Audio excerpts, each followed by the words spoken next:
Hi everyone and welcome to my YouTube channel. C is my name. I do fragrance reviews mostly, and I do lifestyle and fashion videos. So if you are just jetting in here for the first time and it sounds like something you want to be part of, please do consider subscribing. I would appreciate you joining this family. I also want to acknowledge my returning subscribers. Thank you for coming back.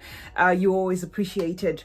I picked up this popular fragrance. This one is now popular because I've been seeing it, you know, popping on my timeline from time to time. Okay, it is Lattafa's Ameer Al Oudh. Okay, that's what I intend talking about. This is the packaging, obviously, and I'll show you the bottle. So I'm gonna give you my take on it. Okay, so it's new. I've just had this for this would be day number 3, I think. Okay, let me just say I've had it for less than a week. Okay, so presentation wise, as always, Lattafa is always on point. Okay, really heavy bottle, beautiful heavy cap as well. Now I'm gonna spray it.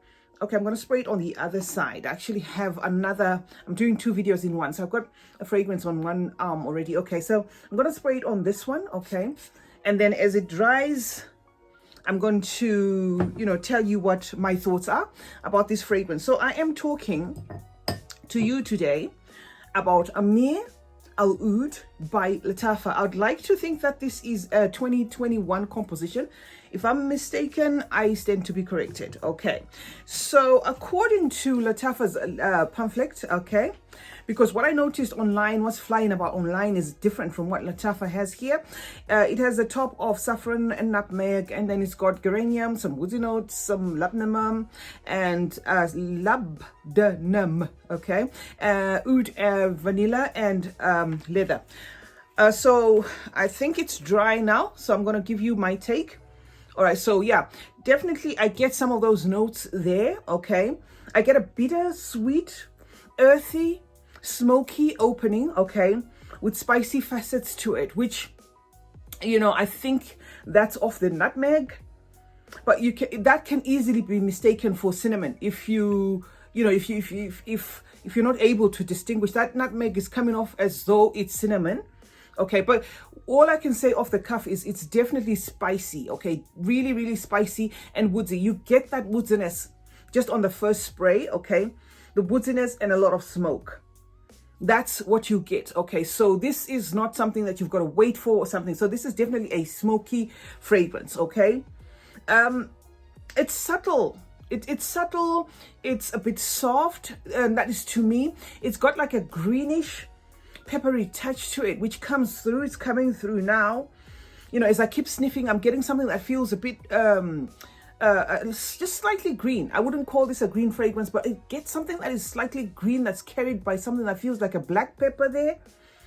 Okay, and now I'm feeling something that feels like a rose, but not like the leaf of the rose, like the stem of the rose. Okay, and maybe that could be attributed to geranium, because it did say it does have geranium. So geranium is an alternative rose, okay, used in fragrance. So I do get that, but it's mostly not the flowery part of it, but like the stem, like the really, you know, like the really concentrated part of that. Okay. Now, I noticed that it does say intense, and I've been looking for this intense for the past 3 days. I've been looking for the intense. So if you're one of those people, because a lot of you guys know Middle Eastern fragrances can be on steroids. So, you know, Lattafa presenting this as intense, I think is a bit misleading. Okay, I don't know if there is a version that is not intense, but this to say intense is a bit misleading, because I've got some Lattafas in my collection that do not say intense, and they are way amped up more than this one. Okay, Ameer Al Oudh, you know, don't let the intense part of it sway you off. And I'm also going to say, don't let the oud part of it sway you off. The oud, the way it's done in here, it's just done as a complementary note, not enough to take away that smokiness. What you get a lot from this fragrance is a lot of smokiness, a lot of woodsiness, and some sweetness. Okay, some sweetness. Obviously, I think I'd attribute that to maybe some maybe the vanilla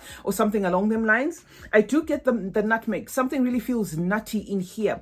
Okay, so yeah, it is It's also animalic, okay? This smoke here in this fragrance does not feel like burnt tires. So if you're one of those people, you know, I often you know, I often refer to my Lattafa's Berry Oud, and no, they're not the same, so let me not confuse you, they're not the same, but I've just picked it up here because my fragrance counter is right next to me, okay? I often refer to the smokiness in that, giving off something like feels like burnt tires. You won't get that in here, so don't worry yourself, you won't be moving around smelling like burnt tires. The smokiness in here is more of an illusion, you know. It's kind of like something that your senses are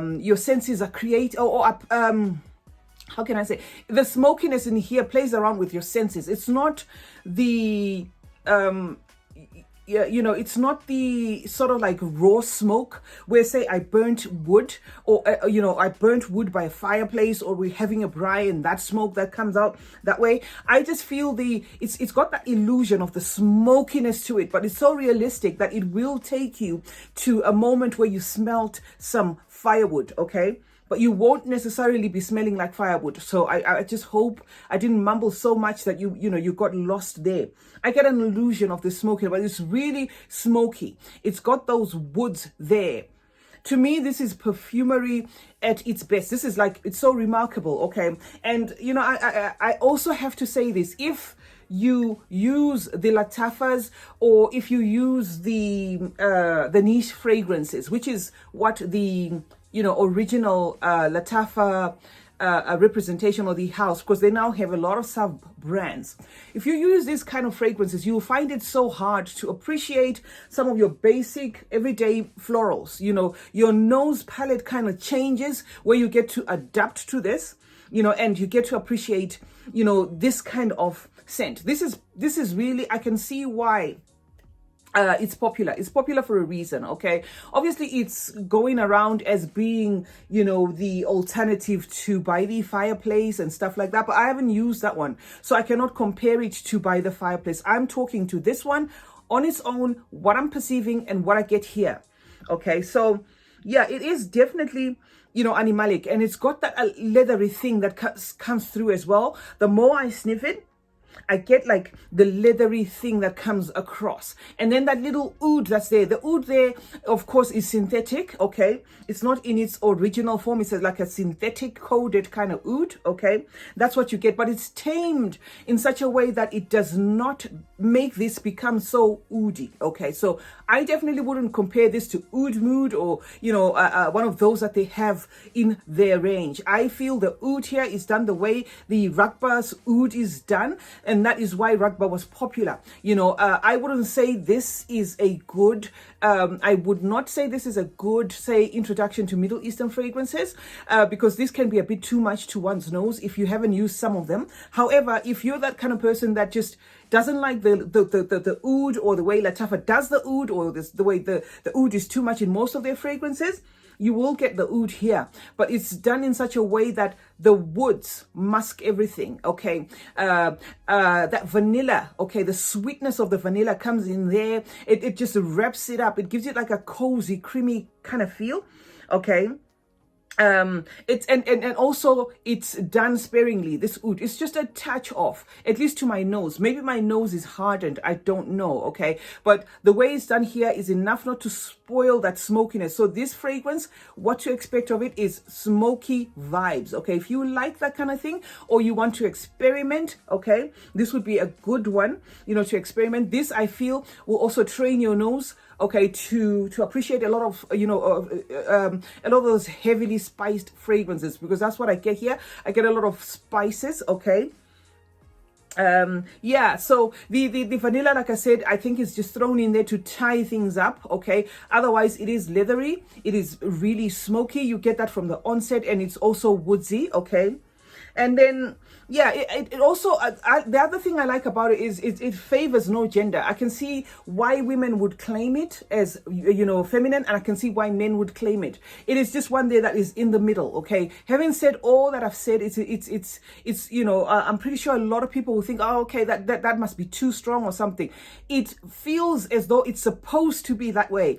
But, you know, to the nose, it doesn't, or to, when you spray it on you, it doesn't give you that beastly too much in one's face, to a point where, you know, I can see even a younger person kind of, you know, carrying this fragrance with them without having a problem. So it is really definitely unisex, quite sweet, okay, really smoky, really unique, and good value for your money. It's definitely one that I'm so happy to have as an addition, you know, within my collection. So yeah, I was talking about Ameer Al Oud Intense by Lattafa. If there is one that is not intense, I don't know. But like I said, point to note is the intense here. I think they edited it, but I don't get the intense. The lasting power for this fragrance to me, of course, is an 8-hour plus lasting power, but it performs better on the skin than it does on the clothes. I can see some people saying it is not that strong on the clothes, you know, because I did give a couple of, you know, sprays, a lot of sprays on my dress, yesterday. And it was kind of like, you know, doing a disappearing act on me, you know, but on my skin, I can feel it all through. So yeah, that's what I had to say for you, or that's what I had for you guys. So if you like this fragrance based on what I said, you can pretty much go, ahead and try it. Would I recommend it as a blind buy? Well, maybe not. It's got to be for a person that has dug their nose into a lot of fragrances for them to appreciate that. This rather, a person who has 1 or 2 bottles of the, you know, designer or the, celebrity scents might actually get lost in, appreciating this. I can also see it being like an acquired kind of smell, where if you don't like it for the first time, I see maybe if you give it a lot of tries, you will get to like it. But I just like how everything is kind of like on a, you know, on the same wavelength, where there is not too much going on. There is not, to me, it's not too woodsy to a point where I can't do it. It's too masculine. Okay, it's not too smoky where I feel, oh my God, I'm choking in this. It's not like that. Okay, it's not too sweet either. It is sweet, but not too sweet where I'd say, this is toothache. No, it's just got all the notes balanced well together. CeeChronicles is my name. Thank you so much for joining me today. Please consider subscribing if you haven't subscribed. Join this family. I would appreciate that. Also, turn post notifications so that you're notified anytime I upload a video. Like this video if you liked it. Share it if you want to share it. And remember, smelling good is a form of good manners. Cheers.